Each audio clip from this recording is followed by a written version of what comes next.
A sharp crack split the silence. Something shifted in the shadows, too deliberate to be the wind. He froze, ears straining. His heartbeat thundered louder than the distant drums of the camp. A flicker of movement caught his eye, a belt, a boot, a fleeting silhouette. His stomach twisted, metallic taste in his mouth. Was it a guard, or something no one had expected? The walls around him seemed to hum with unspoken warnings. A whisper floated past, too soft to understand, yet heavy with meaning. Every instinct screamed escape, but escape felt wrong. A faint clanging echoed behind the barracks. He spun, but no one was there. And then the scent hit him, smoke, damp earth, and a faint tang of iron. His hand brushed a rough surface. Was it a wall or the start of a trap? Something about the night pulled at him, not toward safety but toward questions no one would ever ask. Why was freedom suddenly optional? 1944, deep in northern Germany.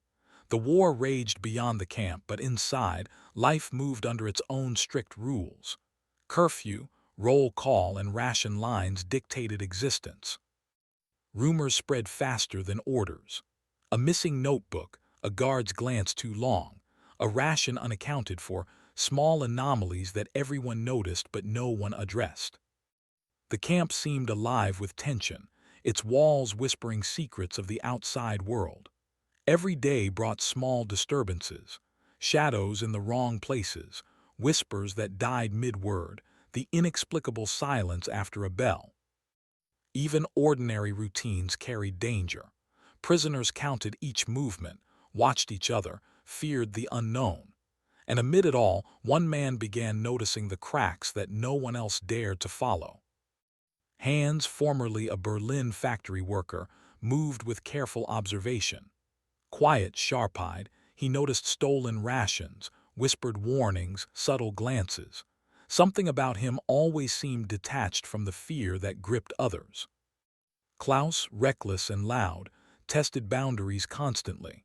His energy often clashed with the rigid order of the camp. Dietrich, older and battle-worn, carried memories like scars. Every story he told, every glance, hinted at lessons learned too late.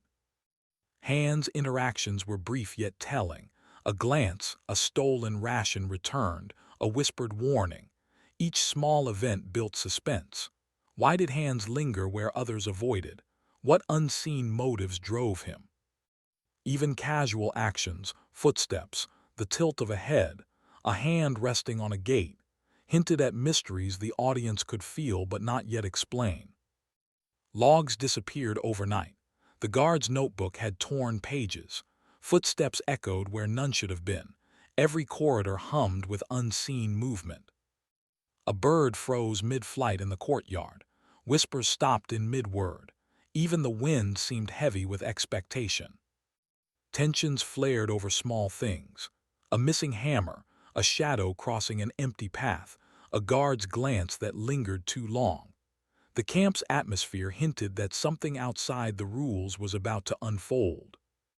Micro cliffhangers kept stacking, distant scraping, a faint whisper, a glint of metal disappearing around a corner. Viewers begin to feel that the camp itself is alive and testing them along with Hans. A heavy silence fell over the camp. Hans crouched behind a low wall, the scent of damp earth and smoke clinging to his clothes. Every muscle in his body was taut. He had been planning this moment for weeks, but now the unknown pressed down on him like a living thing. A distant shout broke the quiet. Not an alarm, but a single word shouted in panic. He froze. Footsteps approached, fast, uneven, but from the wrong direction. A shadow flickered past a broken fence post. He swallowed hard, feeling the metallic tang of fear in his mouth. He took a cautious step forward. Gravel crunched beneath his boots, sharp and loud in the still air. Another step and the noise echoed too loud. His pulse quickened. Somewhere a dog barked, sharp and sudden. Hans pressed himself against the wall, barely daring to breathe. Was it a guard, a fellow prisoner, or something else entirely? Through the edge of the camp he saw the outer fence. It looked impossibly far. Each post cast long, menacing shadows. He moved carefully, avoiding broken boards and loose stones. His hands brushed against the rough wood, splinters cutting slightly. Pain grounded him, reminded him he was alive. A sudden creak closer than it should have been. Hands froze again. From the corner of his eye he saw movement. A figure paused, then disappeared behind the barracks. Every instinct screamed danger, yet he had to move. He shifted silently, barely a whisper of motion, and the air seemed to hold its breath with him. Reaching the fence, he noticed something strange, a small gap perhaps unnoticed by anyone for days. It was narrow but enough for him. As he squeezed through, branches scraped his jacket. A sharp sting, a jolt of panic, but he pressed on. The camp behind him seemed surreal. No alarms, no shouts of pursuit, only the rustle of leaves, the faint murmur of distant water, and the scent of wet soil. Was it luck? Or something else, something orchestrated? A micro cliffhanger tugged at the audience. Why was no one chasing him? Halfway through the woods beyond the fence, he stumbled over a root. Dirt smudged his face. His breath came in short, ragged bursts. A bird exploded into the sky with a shriek. Hands paused, heart pounding. Every shadow now felt like a living thing, every sound a threat. He pressed forward again. Branches tore at his sleeves, twigs snapped underfoot. Hunger and exhaustion gnawed at him, but adrenaline drove every step. The night was thick, almost tactile, pressing against his skin. Every step forward carried risk. One wrong move and it would all end. And then a light flickered ahead. Not from the camp, not a torch, something strange, almost unnatural. He ducked, holding his breath. The light pulsed for a moment, then vanished. Was it a lantern left by another escapee, or a warning signal from someone watching him? The audience is left questioning what's real. Finally, the last stretch of open ground before the trees. Hands moved cautiously, low to the ground, each movement calculated. The earth smelled of damp moss and broken twigs. Every heartbeat echoed, each one a reminder that freedom was near, but still not certain. He crossed into the denser forest. Shadows tangled with moonlight, making shapes that almost seemed human. Every snap of a twig, every rustle of leaves was a micro cliffhanger. His pulse raced, his muscles burned, but ahead was safety, or something close enough to it. By the time he disappeared entirely into the forest, the camp remained in eerie calm. Guards would notice soon, but no one came immediately. The chaos inside would begin in a few minutes, yet Hands was already gone. The audience is left on the edge, wondering how a single man could vanish from a tightly controlled camp. The first sign of disruption was subtle. A guard noticed the missing footprints at roll call. At first, it seemed like a mistake, but then the count came back wrong. One prisoner was gone. Whispers spread like wildfire through the barracks. A senior officer stomped into the courtyard. His boots struck the cobblestones with authority, echoing sharply. "Where is he?" he barked. No one answered. Only the faint rustling of uniforms and the distant murmur of trees responded. The guards split into groups, moving through the camp with sharp, precise motions. Metal gates clanged, boots echoed against stone floors, yet the trail seemed to vanish into nothing. Footprints ended abruptly. Every path they checked revealed only shadows and disturbed leaves. Inside the barracks, Hands' absence caused subtle chaos. Rations were checked, uniforms counted, beds examined. A blanket was missing, a mug misplaced, minor anomalies, yet hints of a larger puzzle. Guards whispered to one another, uncertain. Was this an inside job or some trick? A guard spotted something unusual near the perimeter. A torn strap, a branch bent unnaturally. He bent to inspect it. A sudden noise behind him made him spin. Nothing. Just a shadow slipping between trees. Micro cliffhanger. Meanwhile, officers consulted logbooks. Pages were missing. Orders had been erased. Something didn't add up. Every record contradicted the others. One officer swore Hands had been under watch. Another claimed the prisoner was asleep hours earlier. Confusion grew, tension thickened. The search expanded. Dogs were released. Their paws slapped the muddy ground, noses pressed to the earth, yet the dogs hesitated near a grove, whining as if sensing something unseen.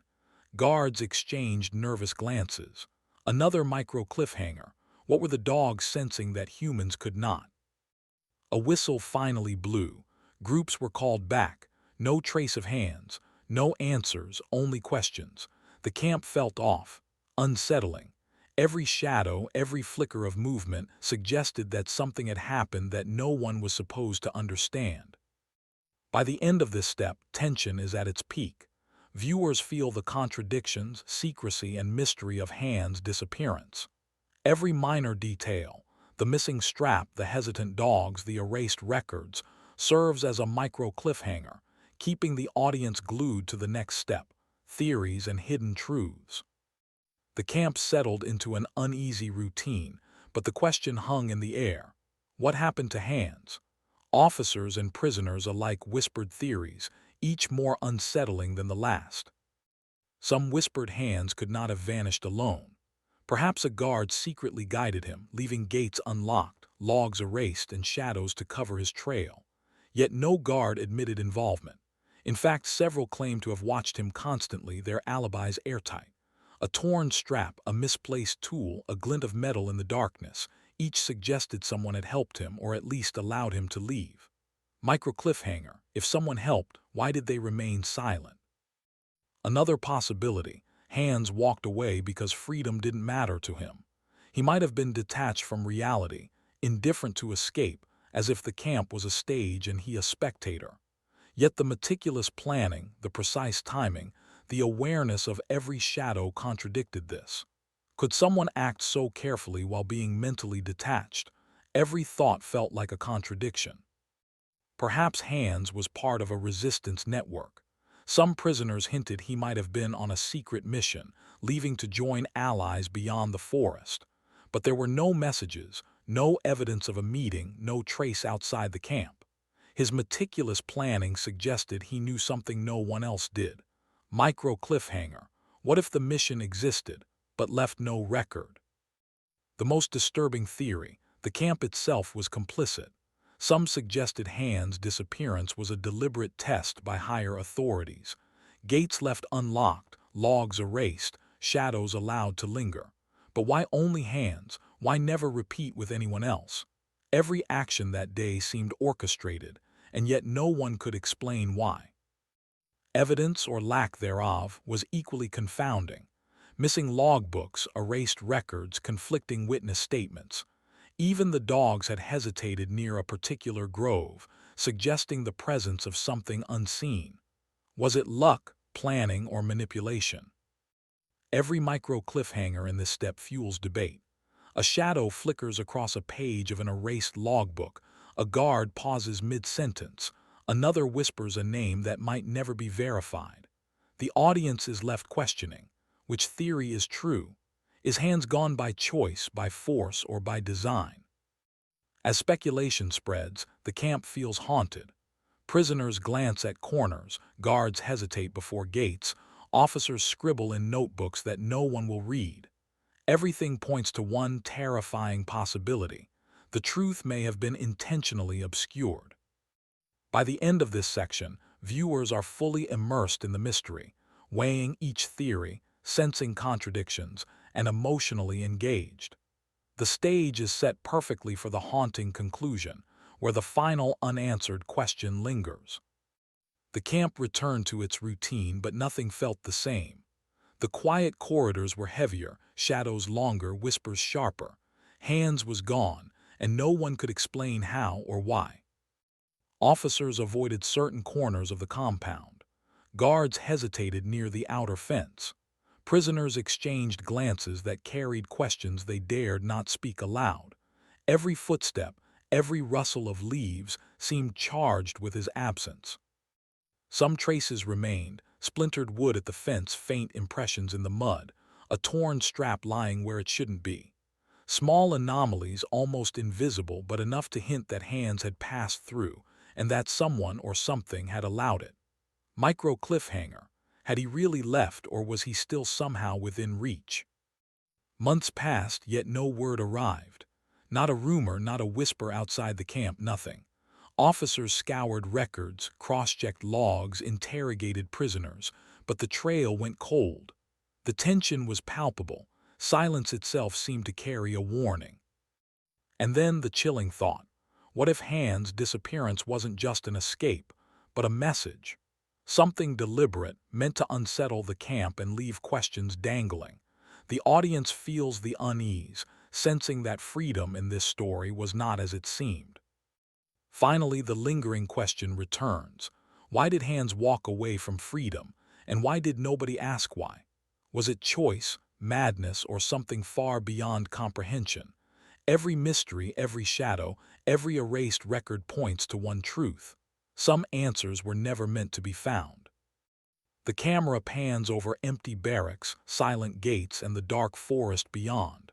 Viewers are left suspended in that moment, encouraged to speculate, discuss, and imagine. The story does not end. It continues in the mind of the audience. Comment your theories. What really happened to Hans? Did he leave willingly? Was he coerced? Or is there something deeper the camp hid? Every micro detail from the opening to now may hold a clue if you dare to find it.